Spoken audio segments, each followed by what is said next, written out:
구독자 여러분 안녕하세요. 암호화폐 시장의 일정을 전해주는 유튜버 레오워크입니다. 영상을 제작하는 현재 시간은 8월 18일 오후 7시입니다. 오늘은 9월 첫째 주까지의 암호화폐의 주요 일정과 시황을 준비했습니다. 오늘은 크게 5가지 주제에 대해서 설명을 드리려고 합니다. 가장 먼저 암호화폐 시장이 오늘 크게 하락하고 있는 가운데 하락에 대한 원인과 제가 대응하고자 하는 방향에 대해서 설명을 드릴 예정입니다. 리플이 특히나 하락폭이 컸는데 크게 걱정할 부분은 아니라고 생각하고 있습니다. 그에 대한 이유와 함께 리플의 마스터카드 협업 호재 소식까지 함께 전달을 드릴 예정입니다. 그리고 트론과 매우 밀접하며 트론다오 리저브에서 관리하고 있는 트론의 저스트랜드 29번째 마이닝 이벤트에 대해서 설명을 드릴 예정입니다. 기존 보상과 더불어서 스테이블 코인도 함께 지급된다고 하며 마이닝에 대해서 모르시는 분들은 꼭 보시기를 추천드립니다. 그리고 네 번째 소식은 한국에서 코리아 블록체인 위크가 진행이 되는데 이에 대한 일정에 대해서 소개해드릴 예정입니다. 이어서 마지막 소식은 최근에 홍콩의 해시키와 OSL 거래소가 개인 소매 라이센스를 취득했다라는 내용을 전달해 드렸습니다. 해시키 그룹에서 보유하고 있는 암호화폐의 포트폴리오에 대해서 알아보고 과거의 사례를 통해서 앞으로의 방향성에 대해서 설명을 해드리려고 합니다. 가장 먼저 비트코인의 하락 소식부터 살펴봅니다. 비트코인이 첫 하락의 시그널을 알린 건 8월 16일 새벽에 공개된 7월 미국의 FOMC 회의록 발표였습니다. 회의록의 내용이 매파적으로 발표가 되었는데 주요 내용을 살펴보면 대부분의 연준 위원들은 인플레이션의 목표인 2%를 훨씬 웃돌기 때문에 추가적인 금리 인상이 필요함을 언급했습니다. 그리고 추가적인 통화정책 긴축을 요구할 수 있을 것이고 여전히 탄력적인 경제와 견고한 노동시장 속에서 인플레이션이 지속적인 하락의 지표가 필요하다라고 언급했습니다. 또한 모든 결정은 데이터에 의존할 것이라고 밝히면서 높은 인플레이션 수치를 겨냥한 매파적인 발언들이 나왔습니다. 회의록 발표에 이어서 바로 다음날 중국의 부동산 개발업체인 헝다그룹이 뉴욕 법원에 챕터 15 파산 보호를 신청했다라는 소식이 전해졌습니다. 챕터 15는 국제적인 지급 불능 상태를 다루는 파산 절차입니다. 외국계 기업이 다른 나라에서 구조조정을 하는 동안 미국 내 채권자들의 채무 변제 요구와 소송으로부터 자산을 보호하기 위해서 진행하고 있습니다. 헝다그룹이 미국 채권자들로부터 채무에 대한 변제 시간을 확보하기 위한 결정으로 보여지며 당분간 지속적인 악재 소식으로 다뤄질 것 같습니다. 헝다뿐만 아니라 중국의 최대 부동산 개발업체인 비구이 위안까지도 부채가 263조를 기록하면서 채무 불이행에 따른 디폴트 위기에 처해 있습니다. 중국 시장의 악재가 전 세계 금융권의 위기로 확대되고 있고 암호화폐 시장까지도 접목되어서 하락하고 있는 모습입니다. 그런데 여기서 추가로 또 다른 악재 소식이 전해졌습니다. 월스트리트 저널에서 스페이스X가 비트코인 보유액 3.7억 달러를 매도했을 수도 있다라는 소식이 발표가 됩니다. 월스트리트 저널은 21년과 22년 재무제표를 분석한 결과 스페이스X가 비트코인을 매각했을 수도 있다라고 추정했습니다. 추정이다 보니 아직까지 진실 여부에 대해서는 밝혀지진 않았습니다. 앞서 중국 부동산 기업의 파산 소식과 맞물려서 갑작스럽게 하루 이틀 사이에 준비했다는 듯이 악재 소식들이 쏟아져 나오기 시작합니다. 심지어 월스트리트 저널은 확인되지도 않은 스페이스X의 비트코인 매도 내용까지 확인된 사실인 것처럼 기사를 발표하고 있습니다. 다양한 악재들이 한 번에 쏟아지면서 비트코인이 26K까지 하락한 상태인데 개인적으로는 ETF 발표 전에 최대하게 저렴한 가격에 매집을 하고자 하는 짜여진 각본이 아닐까 생각을 해보게 됩니다. 물론 현재 악재가 어떤 방향으로 전개될지는 모르나 과거의 강한 지지 라인인 25K 부근에서 저는 추가적인 비트코인 매수를 진행해 볼 예정입니다. 비트코인에 이어서 이번에 큰 하락을 맞은 코인이 있는데 바로 리플입니다.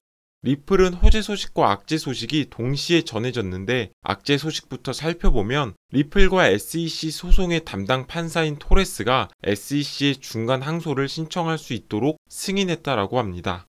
중간 항소를 승인한 것이 아니고 중간 항소를 요청할 수 있도록 허락했다는 의미이나 암호화폐 시장이 하락하는 가운데 발표가 되면서 리플이 큰 하락을 보였습니다. 관련된 일정을 살펴보면 SEC는 18일까지 서류 심사를 제출해야 하고 법원은 다음 달인 9월 1일까지 중간 항소를 진행할지 여부를 결정합니다. 항소가 가능할 수도 있다라는 가능성을 열어주었기 때문에 악재로 작용하면서 리플은 현재 0.51달러까지 하락한 상태입니다. 과거의 소송 결과가 발표되기 전에 0.47달러를 유지했고 최근에 있었던 상승분을 전부 토해낸 상태라고 보시면 될 것 같습니다. 하지만 중간 항소가 진행이 되더라도 결과에는 변함이 없을 것이기 때문에 너무나도 큰 걱정은 하지 않으셔도 될 것 같습니다. 앞서 말씀드린 중국 시장의 악재가 더욱더 큰 변수로 작용될 것으로 생각이 됩니다.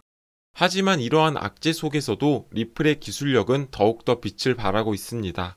마스터카드가 공식 홈페이지의 뉴스룸을 통해서 리플과 CBDC 기술 개발 프로젝트를 진행한다라고 밝혔습니다. 마스터카드에 대해서는 누구나 다 알고 계실 것이고 전 세계 15억 4,400만 명의 사용자를 보유하고 있는 금융기업입니다. 마스터카드는 첫 번째 CBDC 프로젝트에 대한 파트너로 총 7개의 기업을 선정했는데 그 중에서 가장 먼저 보이는 것은 리플입니다. 이어서 이더리움 재단의 소프트웨어 기업인 컨센서스, 그리고 암호화폐 커스터디 기업인 파이어블록스 등이 포함되어 있습니다. 마스터카드는 디지털 기반의 미래 사회를 생각할 때 CBDC는 돈과 같은 형태로 사용될 필수 요소가 될 것이다 라고 밝혔습니다. 그리고 CBDC를 통해서 기존의 다른 결제 방법처럼 간편하게 사용함으로써 혁신과 효율성을 촉진할 것이라고 언급했습니다. 이처럼 CBDC에 대한 강한 의지를 마스터카드는 보여주고 있고 그 기술력의 가운데 리플이 존재하고 있다는 사실을 생각해보면 현재의 리플의 가치에 대해서는 걱정하지 않으셔도 될 것 같습니다. 다음으로 소개할 코인은 트론입니다. 트론은 자바, 파이썬의 프로그래밍 언어를 지원하는 블록체인 스마트 계약 플랫폼입니다.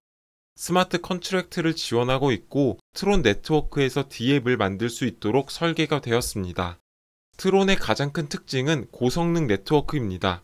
트론 가상머신을 통해 메모리 사용량을 감소시켜 높은 처리량을 지원하고 이를 통해서 초당 수천 개의 트랜잭션을 처리할 수 있습니다. 또한 트론은 컨텐츠나 웹사이트 등의 인프라를 제공함으로써 관리자가 없이도 P2P로 제작자와 소비자를 연결하고 있습니다.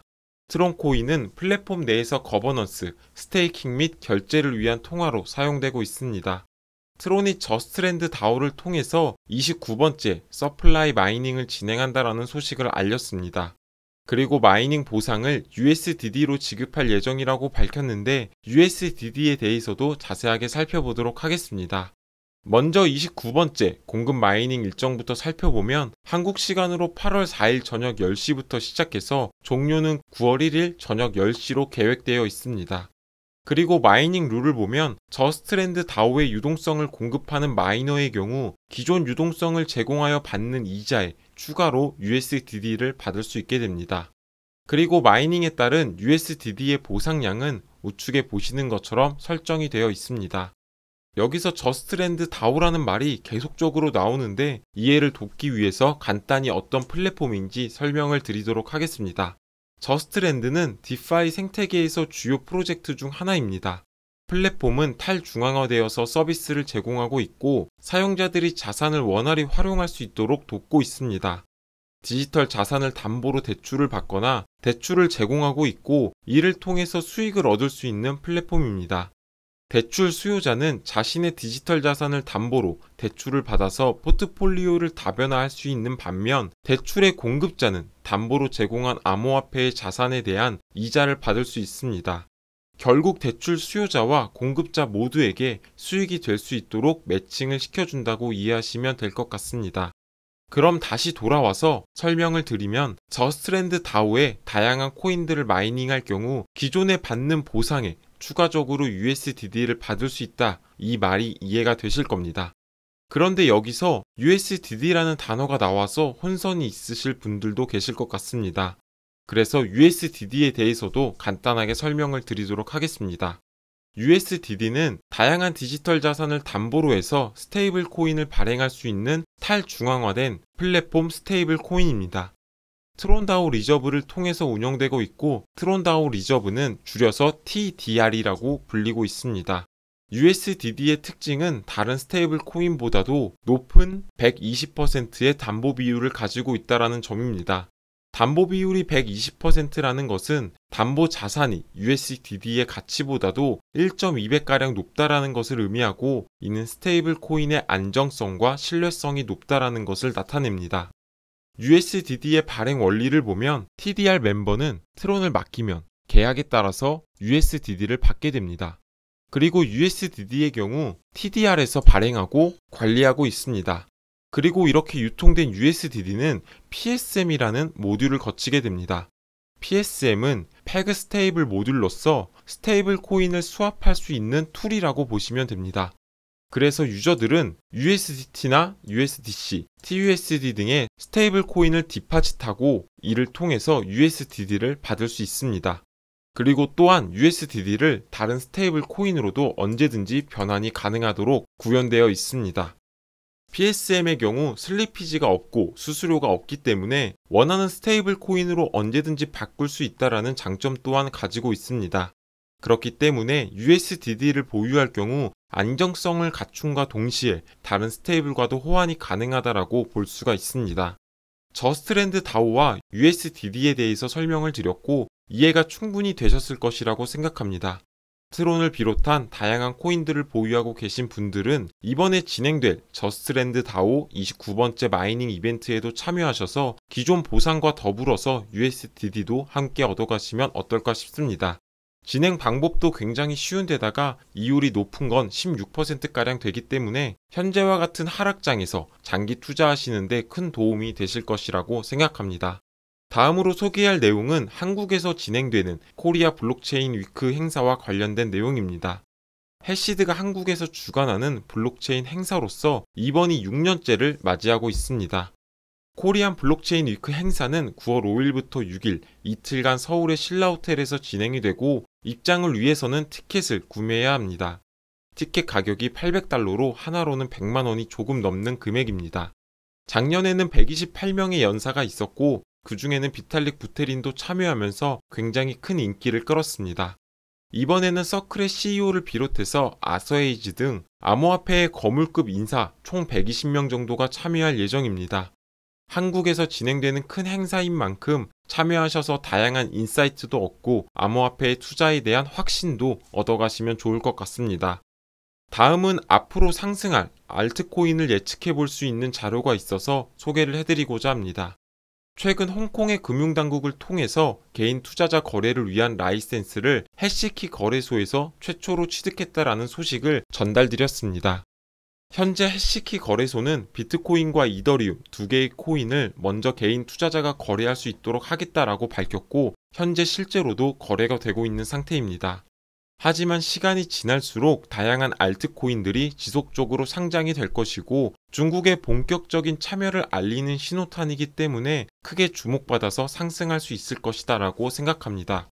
그럼 어떤 코인들이 상장할 수 있을지 예상을 해보고 대비하는 게 너무나도 중요한 활동 중에 하나입니다. 그리고 아마도 상장 코인은 해시키 그룹에서 현재 보유하고 있는 포트폴리오 중에서 정해지지 않을까 예상을 해보고 있습니다. 해시키 포트폴리오를 보면 크게 세 가지 테마로 구분이 되어 있는데 그 중에 첫 번째 테마는 해시키 캐피탈에서 VC로 참여한 프로젝트입니다. VC로 참여한 프로젝트는 총 4개가 있는데 스택스, 마스크 등이 포함되어 있습니다. 그리고 다음으로는 DYDX, 갈라를 포함한 4개의 코인이고 해시키 캐피탈에서 보유한 코인의 목록입니다. 그리고 리플을 비롯한 체인링크, 네오는 홍콩 정부와 관련이 되었거나 내러티브 블루칩으로 자리 잡은 코인들입니다. 개인적인 생각으로는 해시키가 투자했고 비트코인과 밀접한 스택스와 이어서 해시키의 포트폴리오 중 가장 많은 비중을 차지하고 있는 DYDX가 상장을 하지 않을까라고 생각을 해보고 있습니다. 해시키 거래소와 비슷한 사례로 최근에 월가에서 설립한 EDXM 거래소도 기관들을 대상으로 거래를 시작했습니다. 그리고 거기서 주목받았던 코인이 바로 비트코인 캐시입니다.